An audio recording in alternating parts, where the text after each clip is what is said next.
Have you ever heard somebody talk about estate planning and wonder to yourself, that doesn't sound right? Well, don't worry, you're not alone. So in this video, I want to break down some of the biggest myths about estate planning. Why? So you can stop believing those misconceptions and then start planning smart. Hi there, my name is Bill O'Leary. I'm an attorney with Legacy Planning Law Group located in Jacksonville, Florida. We focus on a few very distinct areas: estate planning, wills, trusts, estates, and so forth. Elder law, basically estate planning for seniors, and then probate, helping families navigate the probate court system where a loved one has passed away and perhaps not planned as well as they could have. By the way, if you want some tips on estate planning, make sure to subscribe for more helpful insight. So I'm going to dive into this topic, estate planning myths that you frankly should stop believing. And I'm going to talk specifically about 5 myths about estate planning that are simply wrong.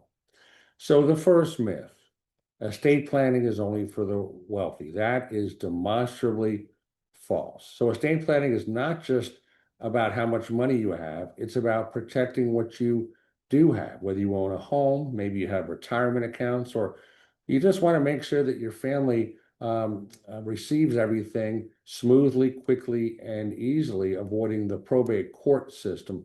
Estate planning is for everybody. So yeah, again, ask yourself the question, do you want things to go smoothly, quickly, and easily? Well, if the answer is yes, then estate planning is for you. Or do you maybe want to make sure that what you pass on to loved ones by way of inheritance is protected, is kept in the family bloodline and protected in case your loved one, let's say a child, ends up getting a divorce themselves, they lose half the inheritance to the ex, or maybe your child gets into a car accident and now the entire inheritance is at risk. If you want to keep it in the family, then estate planning is for you.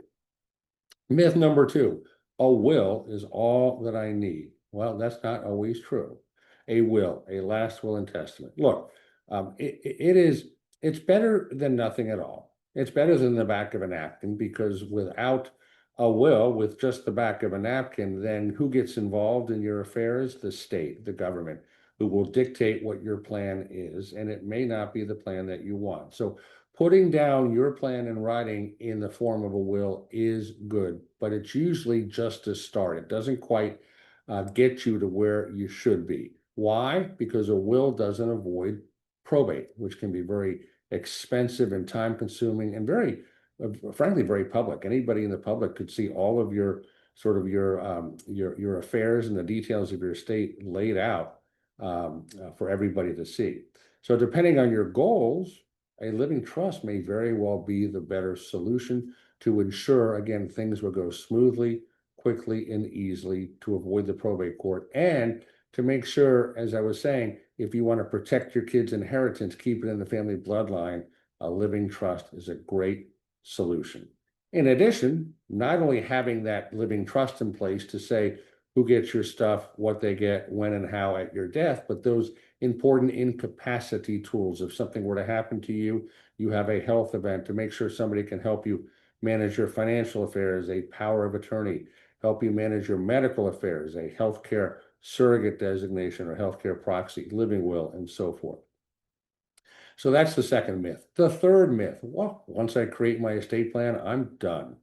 Estate planning is not a one and done situation. It's not putting it on the shelf, set it and forget it. Why?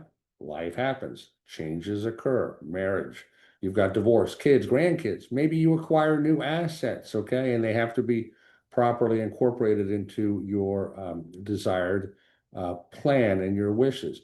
Well, your plan should evolve too. It's a good idea to review your plan every few years, or certainly when a major life event occurs. In fact, many of our clients want to come in every year and visit with us to make sure everything is still working.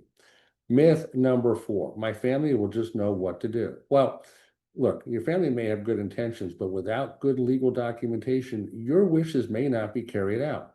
An estate plan takes out the guesswork during difficult, stressful times just after a death, where maybe people aren't thinking that clearly. And by doing that, by making things clear, it can prevent unnecessary conflict among family members. And then myth number 5, I'm too young to worry about this. Look, let's say that you are a young married couple with small children. You most certainly need an estate plan, certainly sort of wills in place. Why? For no other reason than to make sure that if something tragically happens to you, you have appointed a legal guardian to care for your children. Otherwise, the court system has to get involved to appoint that guardian. And also remember, for young people, estate planning is not just to say how things are going to be handled after you die, but also while you're still living and you become incapacitated. You have a health event. Doesn't have to be age-related cognitive issue. It could be, let's say, triggered by an event like a car accident, stroke. Make sure you have those incapacity tools in place, power of attorney, healthcare advance directives in case of an unexpected illness. So there you have it, 5 common estate planning myths, now officially debunked. Hey, are you ready maybe to build your own estate plan or update an existing estate plan?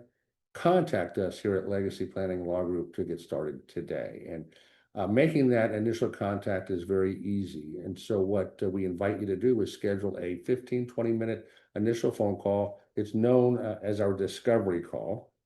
Scheduling could not be any easier. Just click on the box that is now popping up at the bottom of this video. Click on it, takes you to our booking calendar. Pick the day and time that works for you, and we'll start the conversation, see if we're a good fit with each other. By the way, if this video maybe has helped clear up any confusion you might have had, give it a thumbs up, please, and do subscribe to our channel. And then do remember, drop your questions in the comments section below. So this is Bill O'Leary signing off for now. Until we talk again, go make it a great day and a better world. And thanks for watching. Look forward to catching up with you on the next video.